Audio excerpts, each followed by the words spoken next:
and peace, you guys. Welcome back to Unshakable with April Chapman. Today, you guys, y'all, I promise you, when I learned about what we're going to talk about today, I said, now I know you lying. I actually said that. I said, yeah, I refused to believe that Al Sharpton was attempting or is attempting to host another March on Washington in commemoration of the 1963 March on Washington from the civil rights operation of the 1960s. And so a friend of mine sent me this website and I said, oh snap, this is real. They are really doing this. And here's the evidence. Y'all come take a look at this mess. March on Washington, it is August 28th, 2026. And the subheading of the march, to let you guys know why they are marching, it says to defend the vote. I said, wow. I said, these melanated minded Marxist Negroes are really desperate now. So justice delayed is justice denied. So here's the formal announcement. It is going to be at the Lincoln Memorial in Washington, D.C. And you can visit marchonwashington2026.com. So what I have done is I went to the website and I said, okay, well, let's get a little idea as to what this march is about. So when I clicked on it, I said, well, at least let me, read up on what it's about. So it says, the time is now. The march is for all of us. On Friday, August 28th, 2026, we gather on the National Mall in Washington, D.C. for the March on Washington. Defend the Vote, hosted by Reverend Al Sharpton, the National Action Network, and the Drum Major Institute on the 63rd anniversary of the 1963 March on Washington. We march because the work is not finished. Y'all do know the work is never finished. Why? King told you you would never be satisfied. So here's what this march is about.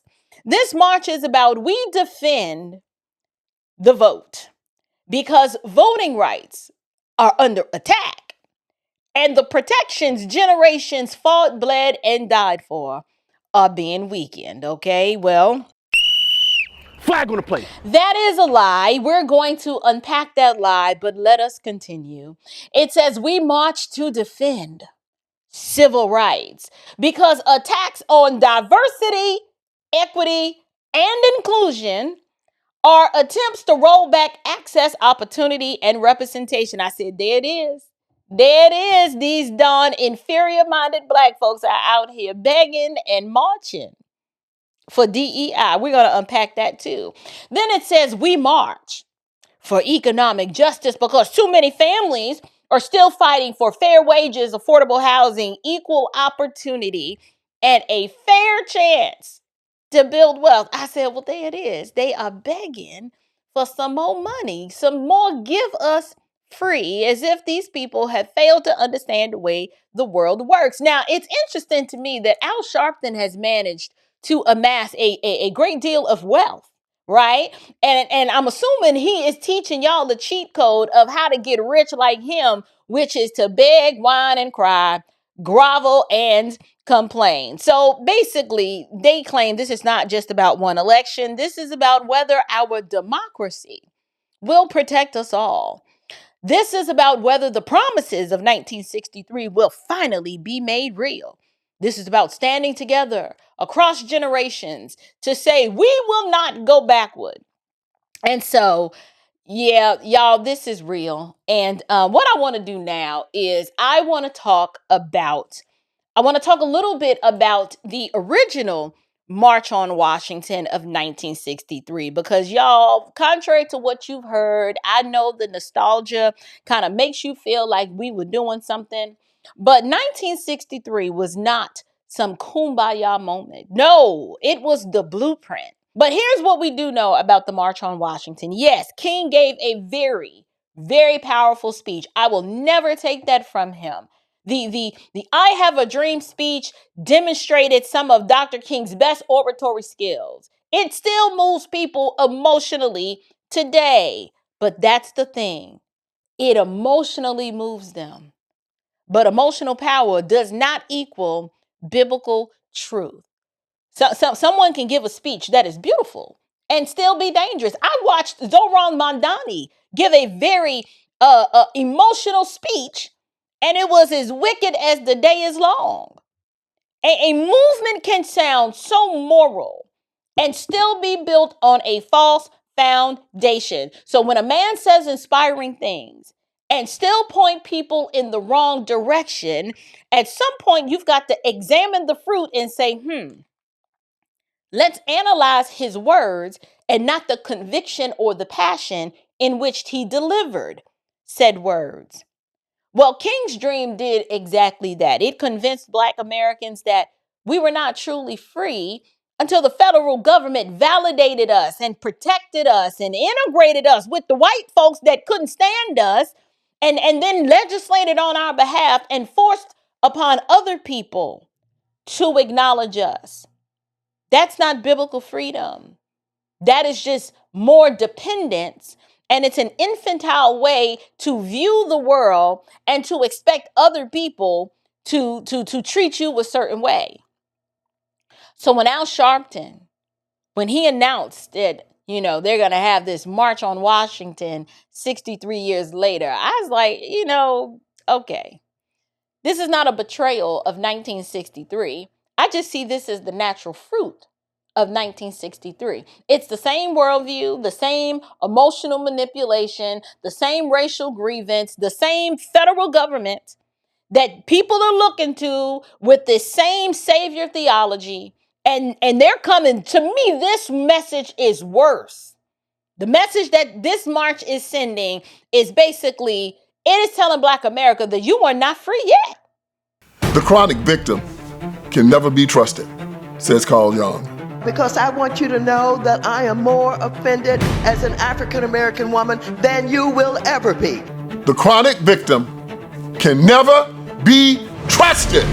The reason we could never be who we wanted and dreamed to be in is you kept your knee on our neck.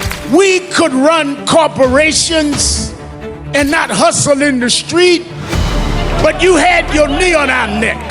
We had creative skills.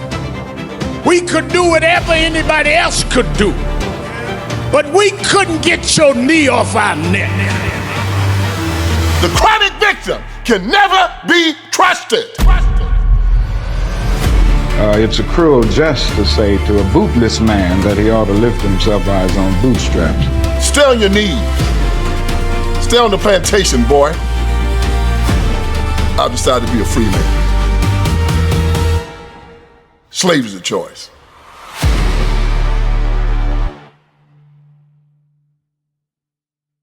You're not free yet. You're not whole yet. You are still not safe. They're coming to get you, and they're trying to take you back.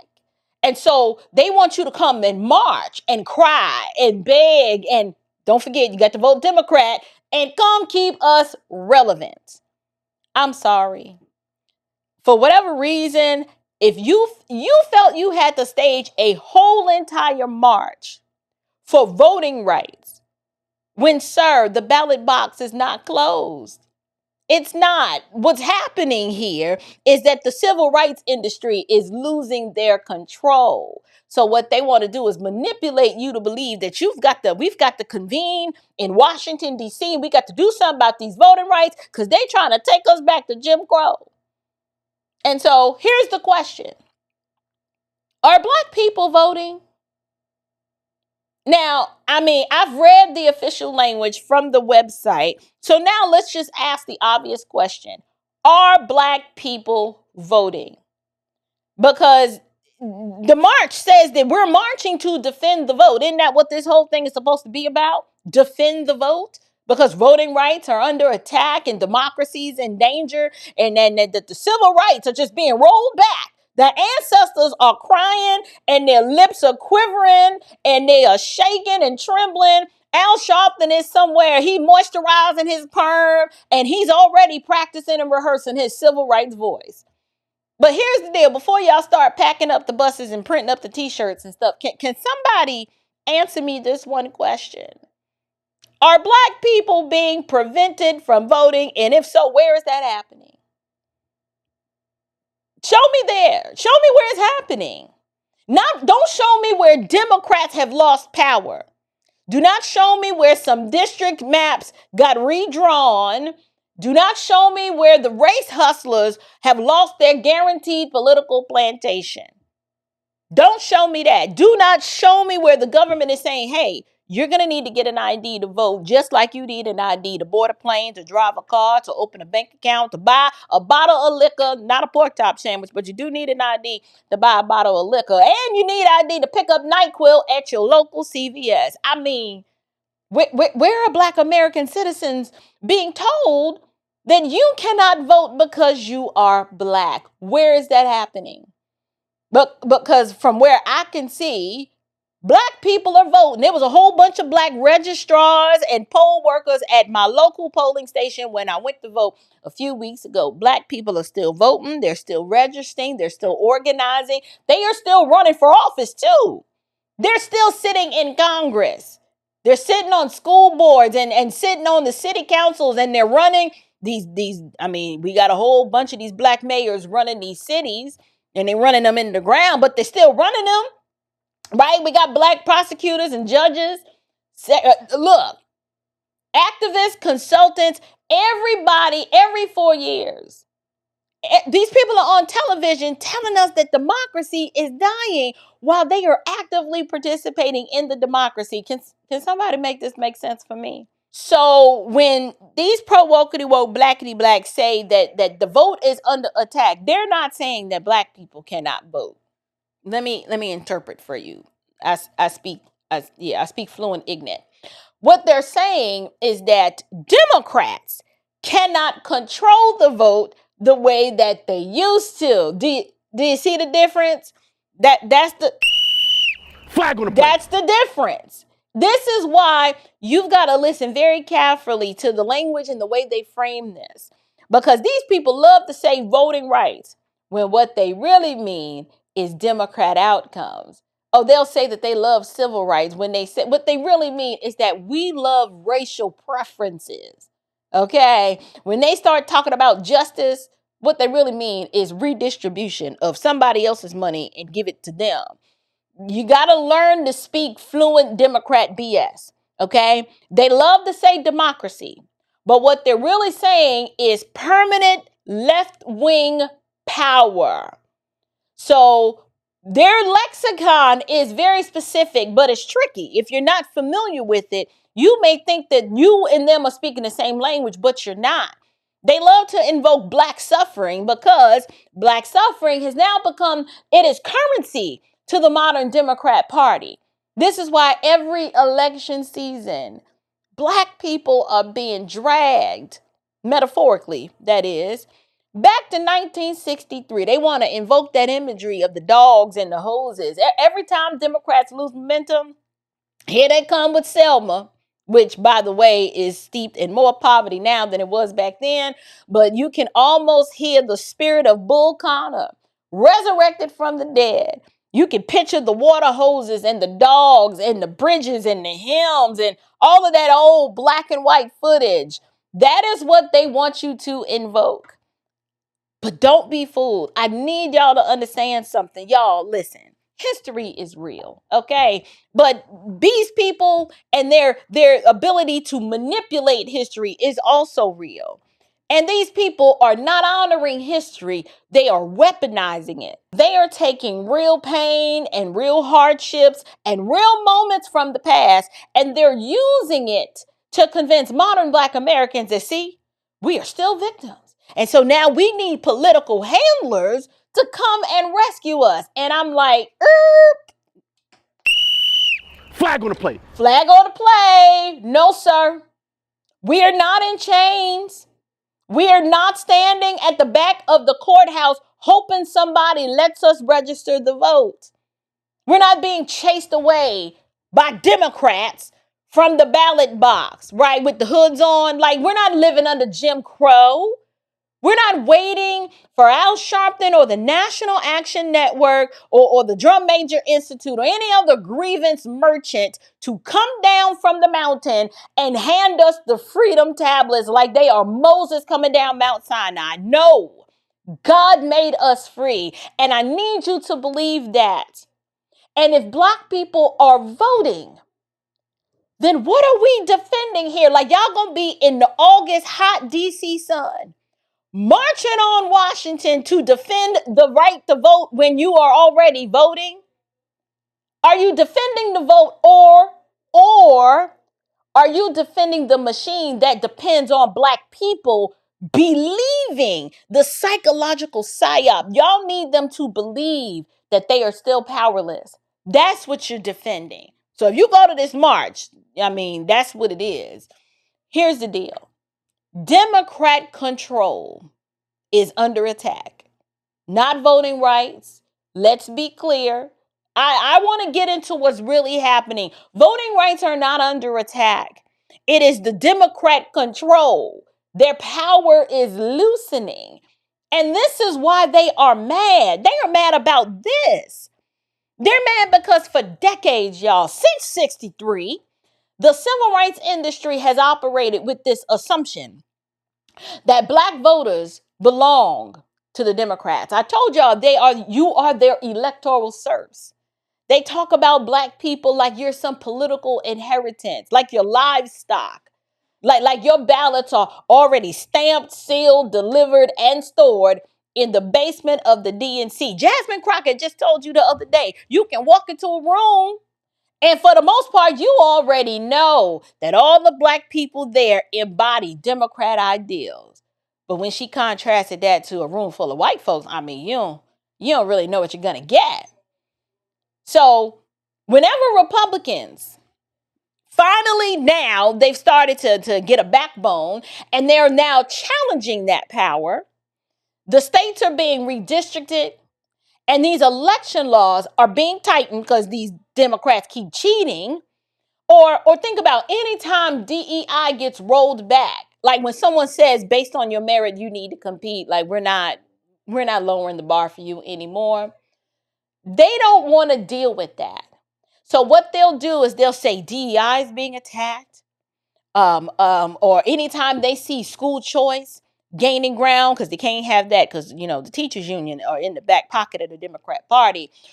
Whenever Black conservatives like me start using my voice and speaking up, and then as a Christian, I start saying, hold on.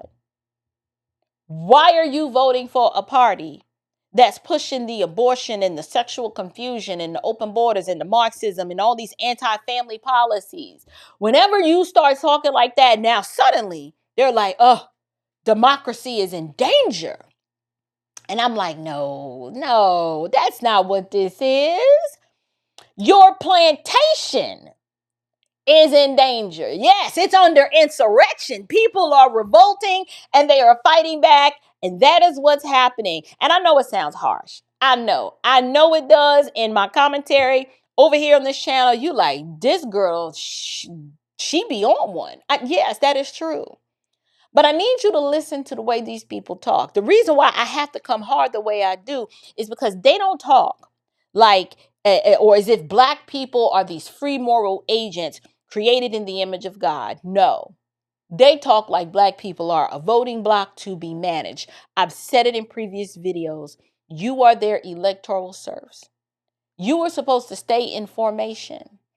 You're supposed to think like they tell you to think. You can't think independently because if you do, that's a crisis. And so this is why they call people like me and other Black conservatives, they'll call us the sellout, because every Black person who questions the Democrat Party, you must hate yourself. They've got to castigate you. They've got to shame you, because if I say, as a Black Christian, that you cannot vote for abortion and all of this transgender mess and the open borders and the government dependency and be a Christian, they will accuse you Not of betraying Christ and the God of your salvation. No, they'll say you're betraying your race.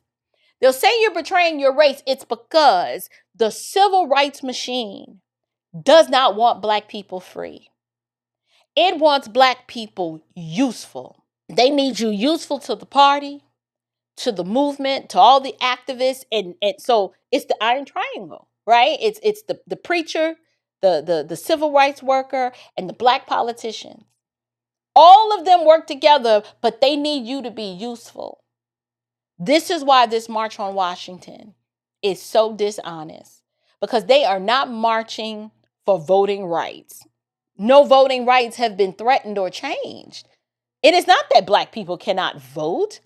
They're marching because black people might not vote the way they want them to, and they are not marching because civil rights are gone. They are marching because racial preferences are being challenged. They're not marching because democracy is dead. They are marching because democracy is producing outcomes that they don't like. So you know how the saying goes. Competition is not something that people who are losers and can't compete, they don't like that. Having to persuade voters is not you being oppressed.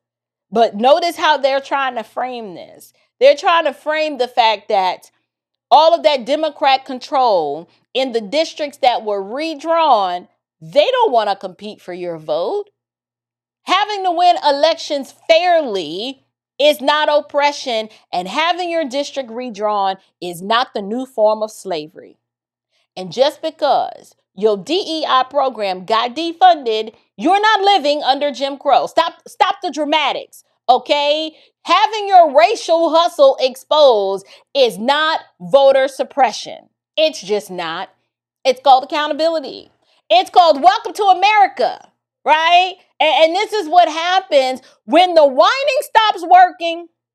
When all of the years that they've spent race hustling, they've relied on one trick: accuse America of racism, accuse conservatives of being racist, accuse white people of being racist, accuse black conservatives of internalized hatred of themselves, and accuse Christians of being racist. They'll accuse everybody of racism until at this point, people have gotten tired. The people are tired. They're no longer scared. The guilt has worn off. And now no one is handing you whatever you want. Okay, so the jobs, the money, the programs, the power, all of the influence, the trick is not working like it used to because Americans are fatigued. Isn't that what they call it now? Black fatigue? Yes.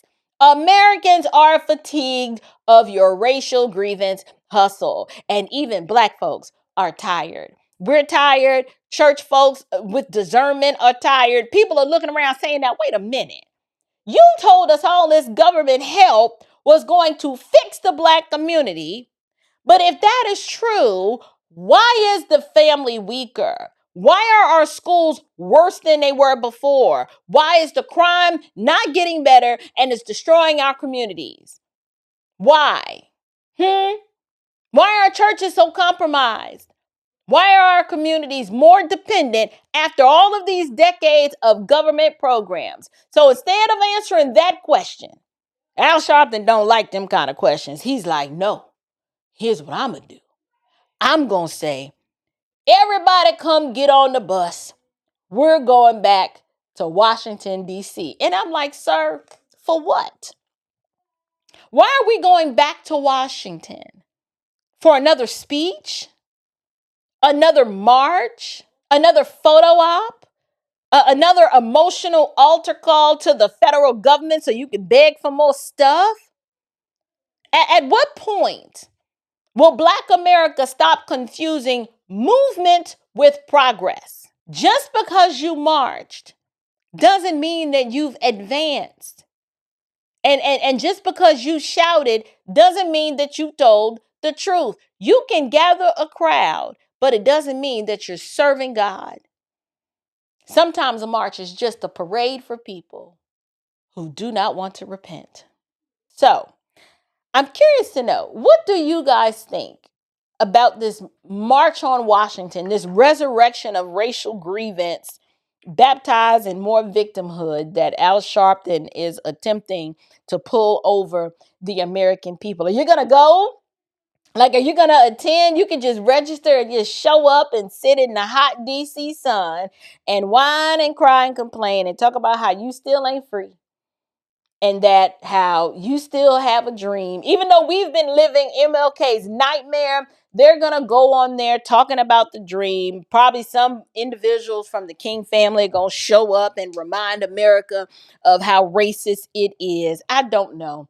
I wanted to highlight it and call it out and remind you guys that just as much as you want to hold some sort of virtue or value in the original March on Washington in 1963, this one is the same con that one was. And if you're not careful, you'll be emotionally baited into supporting something without truly understanding the worldview behind it. But I'm curious to know what you guys think. Leave me your comments down in the box below. Are you going to go to the March on Washington in August?